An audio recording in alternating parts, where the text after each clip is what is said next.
this. I left the city, I've been proud. Treading water that they drown. My head on a swivel, yeah. It's only real in my surroundings.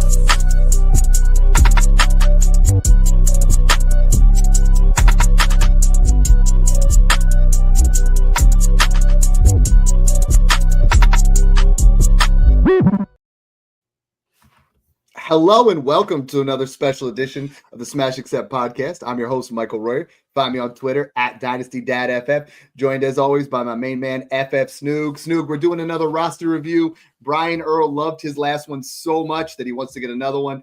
Just so you know, we're going live with this one. That way you guys can see how this all looks. Snoog and I are doing one-on-one roster reviews. You know, you can reach out to either of us on Twitter. We're also doing it in a podcast form where we do it this way, or we do it with you as a guest. So, like, there's several different tiers. We're here to just help everybody. That's really what we're trying to do. A lot of you guys have joined the Patreon already, patreon.com/smashaccept. But guys that haven't, you kind of like that a la carte thing. You just want a little bit of help here, a little bit of help there. Snoog and I are here to do it. Nobody better to talk about these things than my main man, Snoog. How you doing, brother? See, you got that Cardinals hat again. You just start throwing some more St. Louis fire. Yeah, we're feeling good today. I mean, we've done, between you and I, probably over 100 roster reviews within the month. So excited to keep doing more, start the week off with a bang, and help out Brian here, kind of turn this rebuilding team into a better situation and see what we can do to kind of fix things up here. But love these because there's unreal teams I grade. There's horrible teams I grade. There's great rebuilds. There's elite contending teams. And it's funny because, like, so many of the teams that I've noticed is people struggling to get off the mid assets. Your Tyrone Tracy's, your Josh Downs, your Zay Flowers, like all these type of, like, outside the top 24 guys that have good value. Jameson Williams, like these type of guys. We're taking those guys and helping you turn those into difference makers that'll help you win championships, because that's what we're trying to do at the end of the day. Love it. So this particular roster, we're going to look at it here. Dion says, hey, I see he's got the Smash merch on. Yeah, we're always rocking that. So the first one here, he says, I went 3-11 last year, finished 13th out of 14 teams. So Snoog, it is a 14-team roster. And for you guys that don't play 14-team, that's a different beast. You got to be ready to build out some depth. Finished 13th out of 14 teams. Also finished 13th in max points. So we know we're in a spot where he is rebuilding. The next year will be year 3 of my rebuild, which has been mostly doing through rookie drafts. That's something where our particular process on rebuild is a 2-year thing. So we're going to help you here, Brian. We're going to expedite the process. A lot of people really just think you just play through the rookie draft, but right now it's like you got to be a lot more active than that. So we're going to break a lot of this down.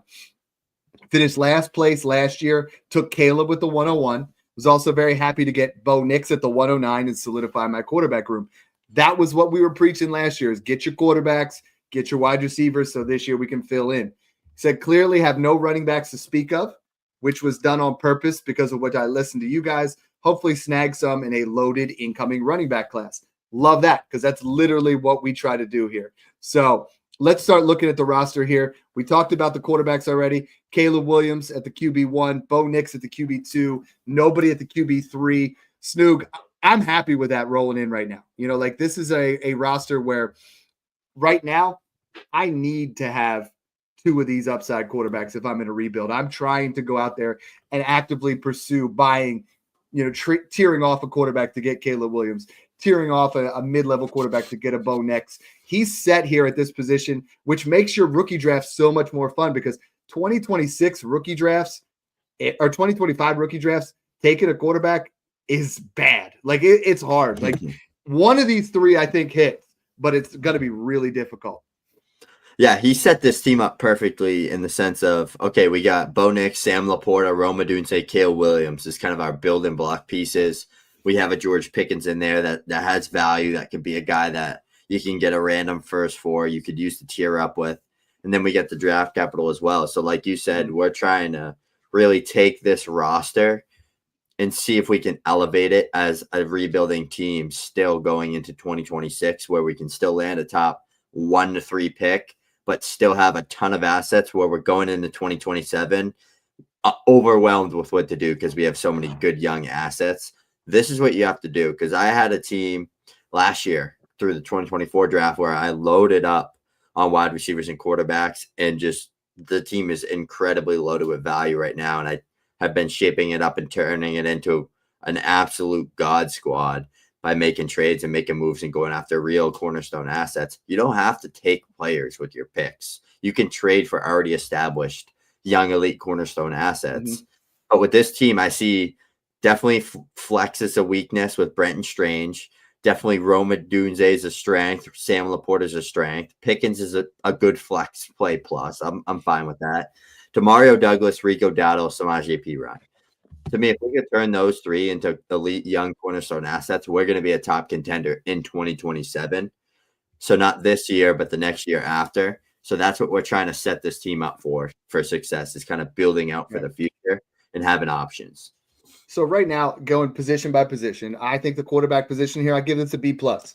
I think there's two, what I would say is foundational quarterbacks, but there's no elite quarterbacks yet. Caleb could be, Bo Nix could be. For reference, the rookie picks that we have right now, Snoog, are 102, 111, 202, 206, 214, 302, 226 firsts, 226 seconds. So we're going to have a lot of ammunition to work with here. But I think what we're going to really try to do is we're going to try to mitigate risk. We're going to try to maximize reward on these type of picks.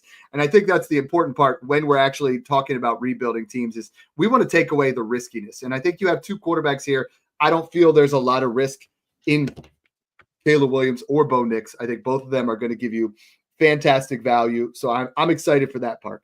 Moving on to the next position, the running back position. You voided that out. You got Samaje Perine, Rico Dowdle, and that's it. So you did it right. You missed out on the 101 somehow. The other guy must have out-rebuilded you. And that's a difficult thing in this year's class. A lot of people are trying to out-rebuild, junk it for Junty. They're like literally, Snoog, that was pretty good. I just came up with that. But a little late on it. But here's the thing. The 102 in this particular build, I'm not drafting the 102. I am trading the 102 down to 105, 106, 107 plus. Because what we need to do here, being 3 years into the rebuild, he wants to get himself into a competitive nature. If you move I'm down, it into a young wideout. You can do that Puka, too. Nico Collins type. It's funny because people keep saying like, "Oh, I can't get Puka or Nico Collins for the 102. I'm gonna have to add another first on top." Yeah, you wait until Ted McMillan goes 4th overall to the Patriots or 8th overall to the Panthers. Or you wait until Travion Henderson sneaks into the first round, or Marion Hampton or one of these running backs sneaks in. I promise you that second round pick, you add an early second or a mid second on top of it, on top of that 102. Come draft time, you'll be able to get any of those receivers that we just mentioned. Puka, Nico Collins, any of those guys in that top 6 range. I think 206 might get it done. It's likely going to cost you the 202. And again, in the 14-teamer, that's a little bit late. And I'm with you. I mean, for Brian here, we can't draft because you've been doing this, you know what I mean? And you're new to our rebuild process. We cannot afford a mistake here at the 102. Mm-hmm.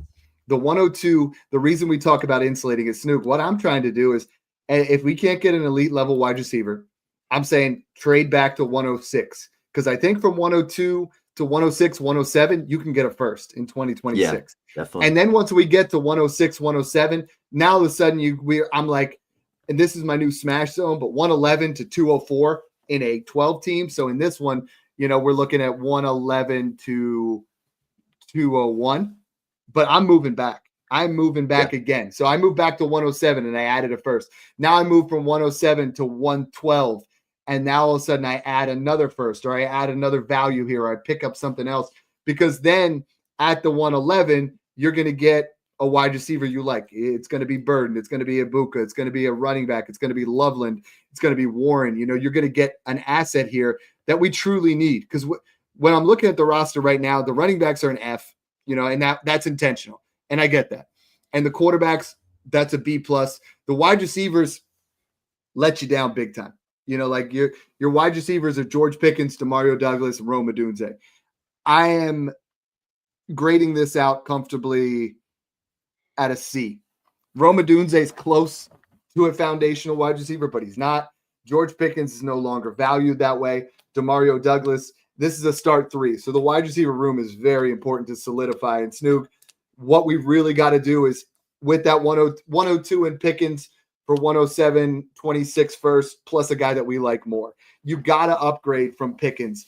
I'm comfortable with Rome Odunze as my wide receiver 2, but I think we need to take the time right now and upgrade from George Pickens to get to ourselves and another elite level player, or trade George Pickens in a second for Cortland Sutton in a first because you have Bo Nix. Like, we need to start insulating here with more picks. We need to start making sure that we move ourselves towards less risk.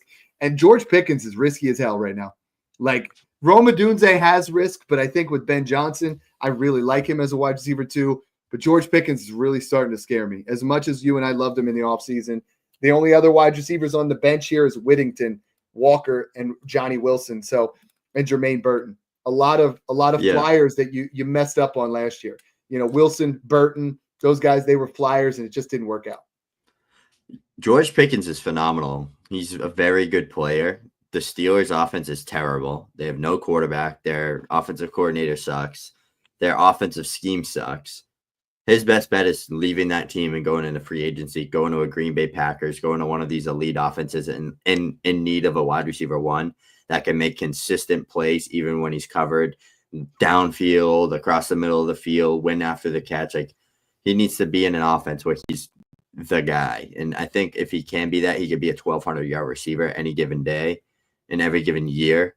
But right now, he's either a hold, or I'm taking him and I'm tearing up to A.J. Brown or Rashee Rice, or flipping him plus a second for DJ Moore. I've seen a lot of that. I've seen a lot of like George Pickens in a second for DJ Moore, George Pickens in a second for Devontae Smith, T. Higgins, those type of deals I love. I'm fine moving Pickens in that 111 and going and getting A.J. Brown in a second, or getting A.J. Brown, or getting a trade like that as well. So if I could turn wide receiver 1 and 2 into 2 cornerstone foundational pieces in that top 16 to 15 range, to pair with Rome Odunze and to pair with Caleb, Bo Nix, and Laporta, I'd be very confident going into 2026. So whether that's flipping 102 for 105 and getting maybe it's 102 in a second for 105 and a random 26 first, and then flipping 105 for A.J. Brown type deal like that. There's so many different ways you can attack this. But what people always struggle to understand is it's not even, A.J. Brown's easily worth more than the 105. Yeah, he is, but 90% of the fantasy football community on rookie draft day, FOMO, rookie pick values or peak value. People were skyrocketing and going crazy over Travion Henderson to the Chargers, Omarion Hampton to the Bears, Quinshon Judkins to the Steelers, Emeka Egbuka first round of the Texans. Like, people start to realize and start thinking automatically, I don't want the boring old Lamborghini. I want the new one, or the new potential one that's coming out, right? And that's where you can kind of take advantage. And that's how I built so many good teams, is just flipping rookie picks. I buy rookie picks and then I flip them. I rarely make rookie pick like trades. Like, I usually don't draft rookie picks unless there's guys I love in a class. Well, you take out the risk. I mean, you and I were doing that. We were drafting Gibbs everywhere. We were drafting Stroud everywhere. Exactly. But then it was like, I have this pick. I'm going to let it accumulate. And no, I don't want Bryce Young. I'm going to trade it back, and I'm going to get JSN plus. You know, and we were doing that 102, 103 back to 106, get an extra first on top. You do have a foundational tight end here with Sam Laporta, so I like that. You know, in a 14-team league, in a 12-teamer, I'm trading him. 14, I'm not. Like, you don't have to start a tight end in this league, but that is a very beneficial thing. I mean, they're running 3 wide receivers, 3 flex, 2 running backs, 1 quarterback. I think I'm going to roll with him there. The rest of this roster, I mean, again, it's a simpler thing here is when you were rebuilding, it looks like you were taking shots on 3rd and 4th. So you got Ben Sinnott, you got Brendan Rice, Jalen Polk, AJ Barner, Luke Schoonemaker, Jermaine Burton, Johnny Wilson, Jacob Cowing. The way to rebuild is not to take those 5 to 8% hit rates on 3rd and 4th round rookie picks. The way is to use those 3rd and 4th round rookie picks to move yourself up, improve your other picks. You know, and in this particular draft, you have an opportunity here, Brian, to turn this team around. The 102, the 111, 211, 206, 214, 302. What I really want to see from this is all this draft capital, I want to add 226 firsts and upgrade the wide receivers. Like we want to take this into 2026. And I know you've been rebuilding, and I don't mean to be critical, but you've been rebuilding the wrong way, not the way that we teach it. You've just been taking shots in the dark.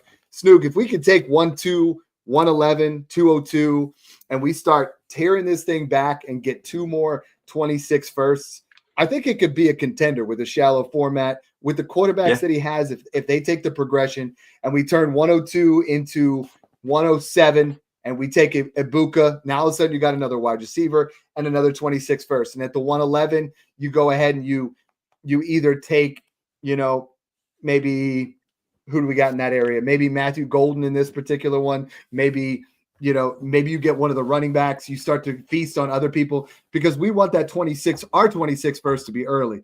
So we kind of want to tailor this particular draft into getting ourselves as many, shots as possible. Snoog, the question I have for you is, the process is to have a void at running back, right? But this year's class isn't wide receiver elite. I mean, should we draft Tet McMillan at 102 and then at the 111 try to tear back that 111 into an early to mid second? At the 202, do we take some shots at wide receivers? Or next year's class? A lot of people really want, I want to know, guys want to know, what's the strength of 2026? This is a running back class, but if we end up getting a Marion Hampton, Caleb Johnson, and Devin Neal with multiple picks here in this first round, are we too good to have a good 26 first, but not good enough to make the playoffs? Do you understand what I'm saying? Yeah. Yeah, I like that type of strategy as well. Because that's the thing, too, that people struggle with, is they rather get caught in between the middle than pick a direction. Like if you have a team or in a league that has a wide open, like there's like 2 contenders and everyone's kind of mid or like wants to rebuild, or go be a contender. If it's the other way around, everyone's trying to rebuild and stuff. Yeah. What do we preach? You're either, I'm first or last, or top 2 or bottom 2. I'm first or second or last. I'm never 102. Like I am. If you don't get 101 from me, or if I don't get the 101, like I'm pissed. Like I'm doing everything I can. I'll have nothing on my roster to get. We started teaching this, and people went too far. Like their teams they've tanked so hard that they got the 101, but it's trash. And in like the reason we say top 3 and bottom 3. So top 3 is within reason. Your team might wins or losses move yourself out of that third. I was in 18 leagues. I was top 3 or bottom 3 in 17. Like that's what you got to try to do. You got to be in those areas, and that's why we're saying if you're on the bottom 3, you push hard as hell for 101. And if you're in the top 3, you push hard for that money, because when you win, you go ahead and you flip it and you retool it and you kind of get yourself over there and get yourself into position. So Snoog, we're looking at, again, roster size A or B plus for the quarterbacks. We're looking at C for the wide receivers, F for the running backs. I'm going to say A minus for the tight ends, because Laporta's like, yeah, he's there. Like in a 14-teamer, that's an A minus. So now we got to attack this rookie draft. I am keeping our 26 first at all costs. I'm keeping the other guy, Ted Henson's 24 or 26 first at all costs. The 26 second, I am not opposed to where we're at 206 to take the, let's say Ibuka or Burden fall to 110. Trade the 26 second plus 206. Because we got to start building this wide receiver room into an area where it's like we're in it to go, and it's a shallow roster. That's the other thing that we really got to look at is in a 14-teamer being this shallow, he has the quarterbacks. If things fall into place and we upgrade wide receiver now with one of those 20, maybe that 26 second or that late second, we start buying some Diggs, some Adams, some guys to fill in. If he wants to contend, it's not that far off, but he's really going to need rookies to hit. So I'm leaning towards 2026, but how would you go about handling those 26 seconds? Yeah, you nailed it on the head there. That's what people have to understand as well, is there can very easily be a Ladd McConkey, a Xavier Worthy, a Brian Thomas Jr. type player in this class that isn't Tet McMillan or Travis Hunter or whatever Travis Hunter does. Like maybe he plays full-time wide receiver. We don't know. I know he's playing DB in the combine, but that could just be because he needs to show that he has the skills in that area. Because If you like everything on YouTube, it's all Travis Hunter wide receiver highlights. Like we know he's a good wide receiver. I know he has like lengthish, like people say he's like really lengthy and has that elite upside as a corner, but lacks some polish and stuff like that. And maybe it's his like whatever it is, maybe it's like he wants to prove that. But Emeka Egbuka and Luther Burden can very easily be like a Ladd McConkey or have, I'm not going to say a Brian Thomas Jr. rookie year because that was like unbelievable. But they could be a Brian Thomas Jr. prospect. And I think they're like in that range. I don't think Luther is, but I think Emeka can kind of be in that, like, I think Luther and Mecca are like right above like Ladd and Worthy, but right behind like BTJ, Rome type prospects. But that's like taking seconds and going and getting a Mecca or Luther if they fall. Like that's the type of thing that I'm going to be doing in all my rookie drafts as well. Is last year we had Ricky Pearsall and Xavier Legette both get first round NFL draft capital, and they went like 205 to 208 in the NFL or in the rookie drafts for like consensus. Matthew Golden, all those guys like Jaden Higgins, any of those guys, if any of them slips in around one, fade. Absolutely fade them because they're going to get wicked overdrafted in rookie drafts. And this is what people struggle with is they steer away from the strength of the class to chase after that. People did it last year. They were taking Benson, Brooks, all these bum running backs over elite wide receivers and quarterbacks, and you pay the price for that. So don't do that this year. Running backs and tight ends. That's what you should be taking. Until you get into like that late second to third round range, then I like taking shots on your Jaden Higgins, your Jalen Royals. Matthew Golden, like in that mid-second range is fine, but that's like what I'm trying to say is like just because he gets first round draft capital doesn't mean you have to take him in the first round of rookie drafts. Like don't overdraft. Yeah, I'm not opposed to the way that this is set up, you know, where we end up going and like 102, honestly, I really want to trade it back. But if we get 102 back to 107 and we take Hampton or Judkins, and then at 111, you know, if he gets good draft capital, we take Scatterbo, and then 202, you take Devin Neal, and now all of a sudden you're like, damn, like, okay, now we have the room here with 214, the 26 seconds to upgrade the wide receiver. So, Brian, my number one goal right now, before we even start the rookie draft, is to take 206, 214, 302, and that extra 26 second, and we're going out there. We're going to say, you know what? Let's trade George Pickens in a second, and let's see what we can do here. Let's take, George Pickens and a random 26 second. Right now, George Pickens, wide receiver 24. I think that could get you DJ Moore plus. I think that could get you Devonta Smith plus. I think, heck, if the guy looks at it the right way, I think that could get you possibly, if you do that with the 206 and the 302, that could get you T. Higgins. Now you have a cornerstone wide receiver. You have a guy, it's not going to get you up to Drake London. It's not going to get you up to Ladd McConkey. But if we can go from George Pickens all the way up to Devonta Smith, T. Higgins, I'm for that. Or if we can take George Pickens and get Devontae Adams, you know, George Pickens in the 206 for Devontae Adams in a first. Now we have a player who's going to go out there and get it done, or a Mike Evans. They're going to get it done, and you're going to have that pick. And I think we could turn this into a contender sooner than later. You know, I don't think it has to be a full-on rebuild with some of the tools that are here in place, but it's going to be a lot of work on making these trades now. I think you really can make that a priority here to get yourself, if you want to win, get yourself some of these wide receivers. Yeah, Snoog, we could buy Terry McLaurin pretty cheap there. You know what I mean? Where I think you can give up Pickens and a third and get Terry in a second, you know, and we start to build out some depth, because depth is huge in your 14-teamer. We could try to turn this into a contender pretty quickly. You know, we always try to push for the rebuild to go one step further. A lot of people feel like they're in no man's land with that rebuild.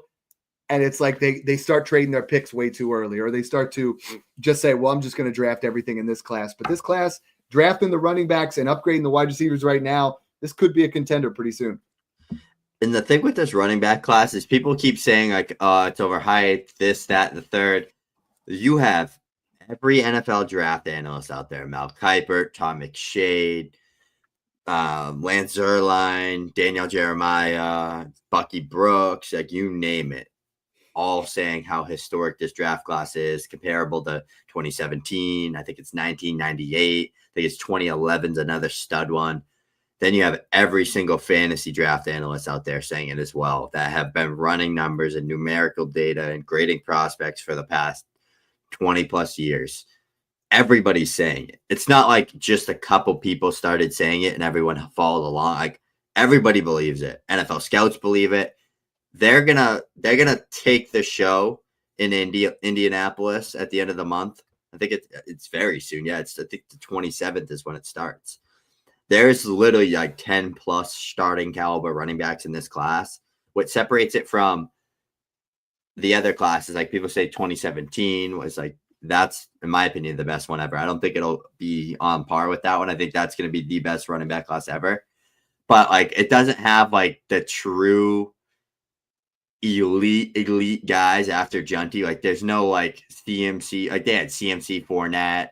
Like, they had two guys that went in the top Mixon, 10. Kamara. Like, Yeah. It's like if you combined 2023's top guys with the 2025's depth. So if you threw a Jahmyr Gibbs or a Bijan in with Junty, and then you kind of just use like Travion, because like I think to me like Travion, Quinchon, Amarian, Caleb Johnson, maybe Scatabo, like those guys can be like your James Connors, your Joe Mixons, your Kamara like type players, like in fantasy football. But the depth after is what separates 25 from 2017. Is like then you have like 10 guys that could be like a Jamal Williams, a Chris Carson, Aaron Jones, like Kareem Hunt, like one of those type of guys that come out of nowhere on day 3 or day 2. So that's what makes this class so special. So take advantage of that rookie drafts. If you don't know if Tez Johnson's going to be good, and if you don't like that he went 3rd round to this team and he's like the 3rd option, take your Dylan Sampson that went 3rd round to the Chiefs. So take your whoever that went 4th round to a team that he could see the field, because it's probably going to work out for at least 2 to 3 to 4 of these guys after the consensus top 10 to 7, 8 guys. So I love it. Hey, this was fun. If you guys are interested in having a roster review like this, or even jumping on with the 3 of us and doing a podcast, we do multiple different scenarios with this. So this is where, Brian, we've set you up here. The other great part about the roster reviews is Snoog and I leave our DMs open for 2 weeks after the fact. So we give you trade ideas. Go out there and do them. We're going to jump in and try to help you with them. You know, we're going to try to continue the process, because we don't just want to throw the advice out there. We want to give you applicable advice that you're going to use, and it's going to make you smash some more dynasty trades. So thanks for tuning in. Brian, best of luck and enjoy the process.